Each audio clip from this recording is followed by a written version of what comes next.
subscribe the channel and press the bell icon for upcoming videos. Hello friends, welcome to my channel Pharmacology Concepts by Rajesh Chaudhary, and in this video I am going to discuss about the dopamine. Basically I am going to focus on the neurotransmission, their receptors and their basic pharmacology of the dopamine. तो आज की video में हम बात करेंगे dopamine के बारे में, जो कि बहुत ही इंपॉर्टेंट न्यूरोट्रांसमीटर्स हैं जो कि आपके ब्रेन की फिजियोलॉजी को रेगुलेट करते हैं और बेसिकली आपके साइकोसिस हो या फिर आपके इमिसिस हो या फिर आपके पार्किंसन हो, उनमें इन्वॉल्व होते हैं। इसलिए जो डोपामिन है उसको समझना भी ज़रूरी है आपके गाबा की तरह। So and if you want to watch my previous videos regarding the pharmacology you can check the description box below और by using this link. So now let start the topic.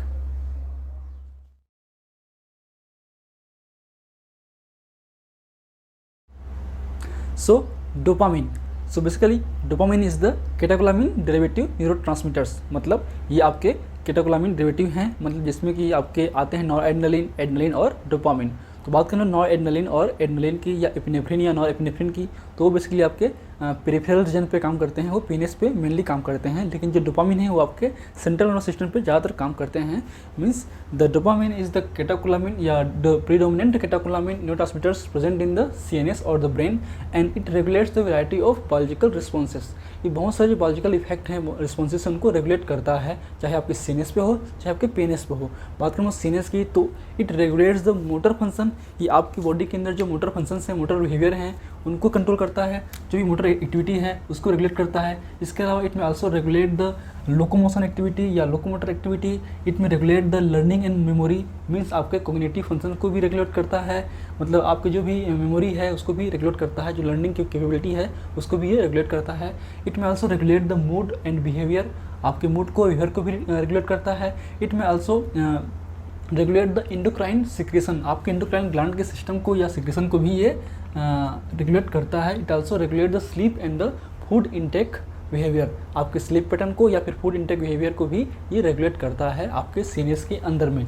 इसके अलावा आपके PNS के अंदर में या peripheral regions पे भी काम करते हैं। तो basically it regulates the in the PNS it regulates the cardiovascular system, GI motility, renal function and the catecholamine release.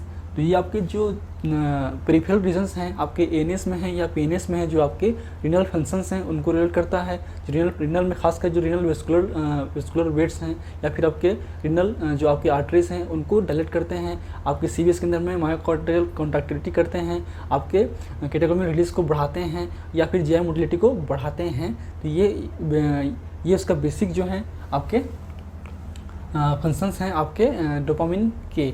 या बात करें इसके रिसेप्टर्स की, तो इसके बेसिकली जो हैं 5 रिसेप्टर्स होते हैं, D1, D2, D3, D4, D5। बात करें हम लोग अलग ग्रुप की, तो बेसिकली D1 लाइक फैमिली होते हैं जो कि आपके D1 और D5 होते हैं, मतलब फर्स्ट और लास्ट। ये बेसिकली जो हैं GSPCR के थ्रू काम करते हैं। मीन्स ये जो है आपके साइक्लिक AMP पाथवे को इंक्रीज़ करेंगे और अल्टीमेटली जो आपके कैल्शियम कंडक्शन को इंक्रीज़ करेंगे और प्रोटीन काइनेस A को भी एक्टिवेट करेंगे और उस तरीके से अपने फंक्शंस को रेगुलेट करेंगे और ये एक तरीके से स्टिमुलेटरी फंक्शंस होते हैं। लेकिन जो सेकेंड है वो है आपका D2 फैमिली। D2 फैमिली में आते हैं D2, 3 और 4। तो D2, 3 और 4 बेसिकली इनहिबिटरी नेचर के होते हैं। ये बेसिकली आपके GIPCR के थ्रू काम करते हैं। मीन्स ये जो साइक्लिक AMP पाथवे है उसको इनहिबिट करता है, उसके थ्रू जो है कैल्शियम कंडक्शन कम होगा, पोटेशियम आयन की कंडक्शन बढ़ जाएगी और आपके जो भी प्रोटीन काइनेस डिपेंडेंट एक्टिविटी है वो भी कम हो जाएगी।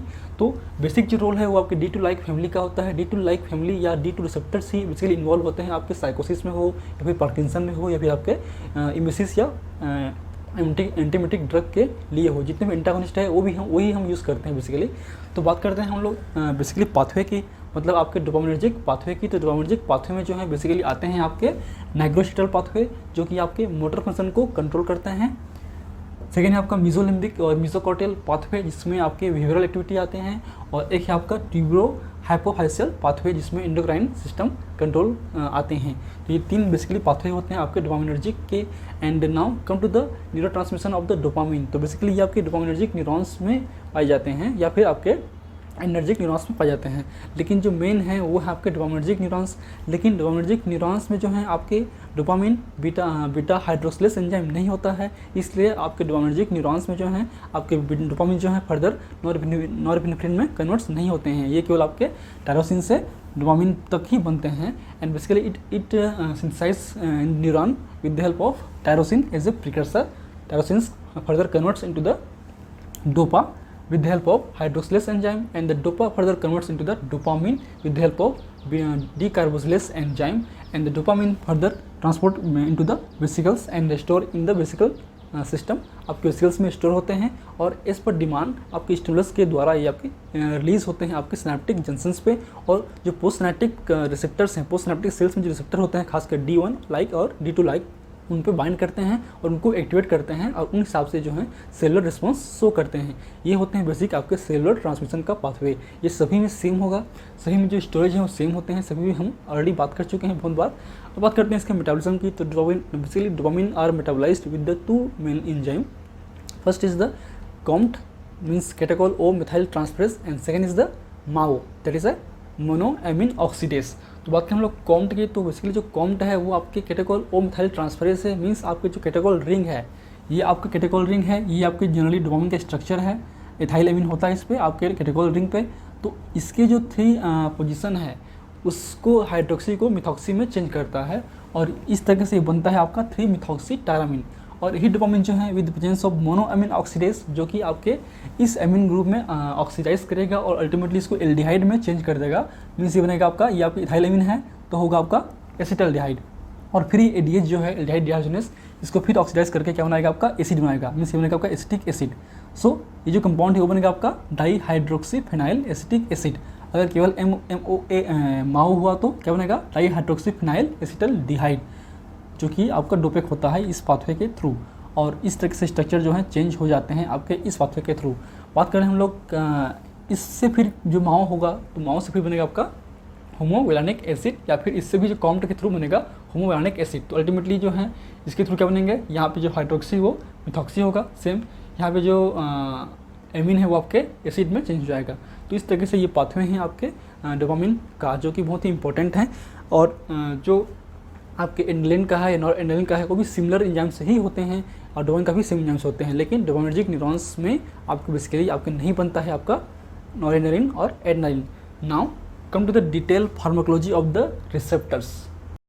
सो बात करें रिसेप्टर्स की तो बेसिकली इसमें 5 रिसेप्टर होते हैं, जिसके हमने कहा D1 से लेकर D5 तक। तो D1 और D5 अलग ग्रुप में हैं, वो D1 फैमिली में हैं, और D2, 3, 4 जो हैं आपके अलग फैमिली में हैं, वो आपके अलग तरीके से काम करते हैं। बात करते हैं 1 बाय 1। तो पहले बात करते हैं D1 की। तो D1 का जो मेजर रोल है वो आपके सीएनएस में भी है और आपके पेरिफेरल रीजन पे भी हैं। तो D1 बेसिकली आपके प्रेजेंस होते हैं सीएनएस में और पीएनएस में। खासकर होते हैं आपके सीएनएस के ब्रेन के अंदर में स्ट्रेटम है, लिम्बिक सिस्टम है, आपके थैलेमस हैं, हाइपोथैलेमस हैं, और आपके जो पेरिफेरल रीजन्स में उसमें होते हैं आप खासकर रीनल इसमें सेल्स में होते हैं, मतलब रीनल ब्लड वेसल्स में होते हैं, और आपके हार्ट के अंदर में जो मायोकार्डियल सेल्स हैं उसमें प्रेजेंस होते हैं। और जो उनके रिसेप्टर्स हैं या उनके जो बेसिक पाथवे हैं वो क्या है आपका GSPCR। तो ये आपका बेसिक स्ट्रक्चर है GPCR का, जो आपकी 7 अल्फा ट्रांसमेम्ब्रेन प्रोटीन से बना होता है। इसमें भी आपके जो एक्स्ट्रा सेलुलर पार्ट पे जो है एमिन ग्रुप होते हैं, और आपके जो इंट्रासेलुलर जो टर्मिनल है वो होता है आपका कार्बोक्सिलिक एसिड से। तो बात करें हम लोग इसके और इसके डिफरेंस की, तो दोनों ही GPCR हैं, एक GS है एक GI है।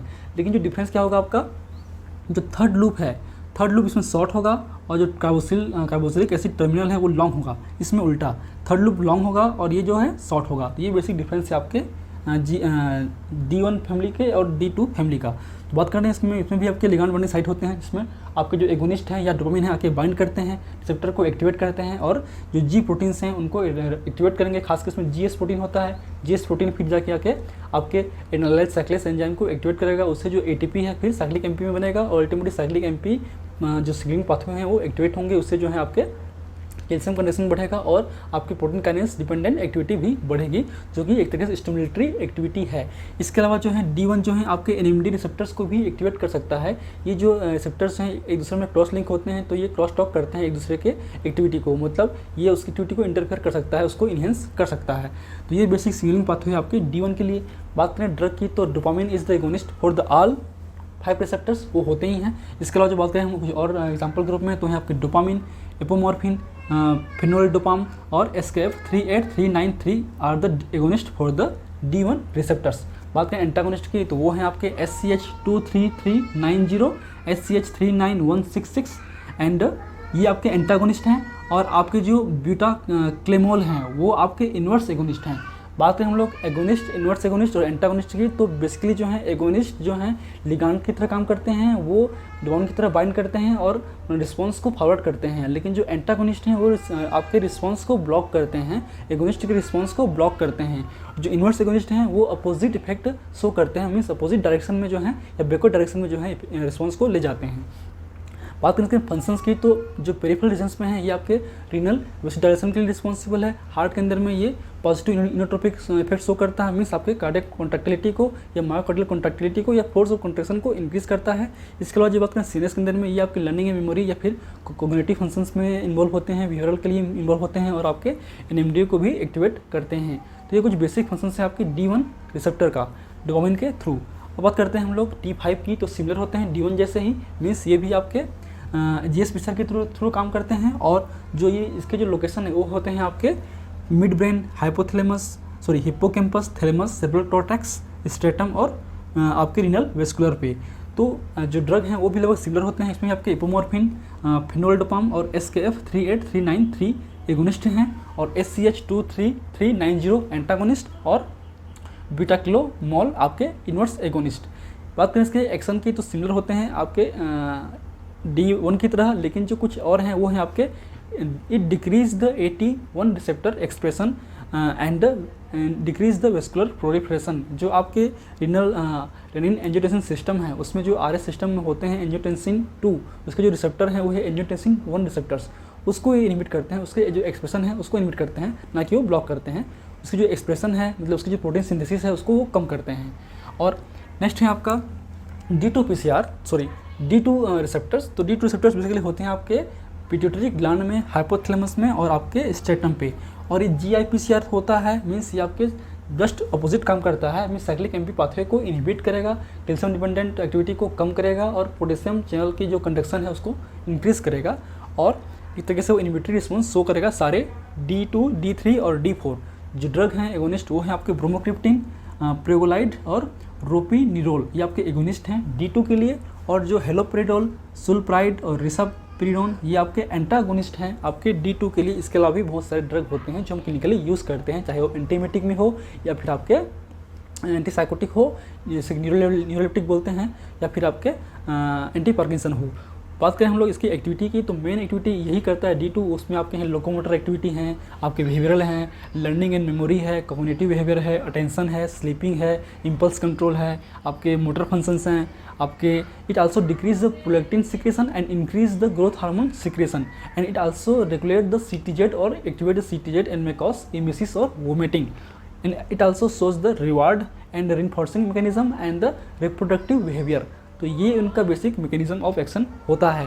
बात करें हम D3 की तो D3 जो है आपके लिम्बिक सिस्टम में प्रेजेंस होते हैं, कॉर्टेक्स में होते हैं और हाइपोथैलेमस में होते हैं, जो कि GIPCR के थ्रू काम करते हैं। ड्रग की बात करें तो वो हैं आपके प्रामिपेक्सोल, रोटिग्लोटिन और क्विनपिरोल। बात करें इसके एंटागोनिस्ट की तो वो हैं आपके हेलोपेरिडोल वगैरह होते ही हैं, उसके अलावा होते हैं आपके नाफाडोट्राइड, ये उसके एंटागोनिस्ट होते हैं। बात करें इसकी एक्टिविटी की तो ये बेसिकली आपके ऑटो रिसेप्टर की तरह काम करते हैं, मीन्स आपके लिम्बिक सिस्टम में जो डोपामिनर्जिक न्यूरॉन्स हैं उसके प्री सिनेप्टिक रीजन्स में होते हैं और आपके डोपामिनर्जिक पाथवे को इनहिबिट करते हैं, means they inhibit the synthesis and the release of dopamine with in the dopaminergic neurons at the limbic system. इसके अलावा it also control the locomotion, sleep and cognition function. And बात करें D4 की तो under trial चल रहे हैं। इसमें जो ये भी कोर्टेक्स में, लिम्बिक सिस्टम में, एमाइगडाला पे प्रेजेंस होते हैं, GIPCR के थ्रू काम करते हैं। जो ड्रग हैं लगभग सिमिलर होते हैं, कुछ नए ड्रग अभी बन रहे हैं जो कि अभी आए नहीं हैं। जो बात करें इसके फंक्शंस की तो ये भी कॉग्निटिव फंक्शंस हैं, आपके इम्पल्स कंट्रोल है, स्लीप है, अटेंशन है या फिर रिप्रोडक्टिव बिहेवियर है, उसमें ये मैनेज करते हैं। तो so these are the basic pharmacology of the D receptors और डोपामिन रिसेप्टर्स। जो मेन है वो हैं आपकी D2 जो आप याद रखिए डिटेल से, और D1। Okay, so if you want to know this lecture please take a screenshot जरूर कीजिए, क्योंकि ये आपको बुक में नहीं मिलेगा, इसको हमने बहुत सारे बुक से या फिर रिसर्च आर्टिकल से लेकर बनाया है। And if you like my videos please press the like button, share with your friend, and any feedback please comment on the comment section, that motivates me for the upcoming video. And in last, thank you, keep watching.